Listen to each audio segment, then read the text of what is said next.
কাশেম, পাশের বাড়িতে যে চুরি করার প্ল্যানটা করছিলাম ওইটারে তো আজকে রাত্রেই কমপ্লিট করতে হইব, বুঝছ?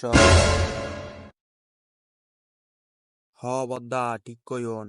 কিন্তু কি করিতাম, হেতারা তো আজিয়া যাইবার হতা আছিল, কিন্তু হেতারা তো আজিয়া ন যায় ঘুরিবার লাই। কেনে চুরি করছুম? তুই এটা কোনো কথা কইলি আমারে? তুই আমার এরকম একটা দুঃসংবাদ শোনাইতে আইসস? থৈরো বেটা, যা। আচ্ছা বদ্দা, শুনুন, এখন এত চিন্তা করি তো লাভ নাই। এখন প্ল্যান যেই তো বদ্দা মিস হয়ে গিয়ে গই, তাহলে আর খালি আবার ট্রাই মারজুম নে। তুই হুইন না ল বালা কইরা, আমি যদি কালকার ভিতরে যদি এই কামটা না করতারি, তাহলে কিন্তু তোর অবস্থা অনেক খারাপ হয়ে যাবো গা। কথাটা মাথাত রাখিস।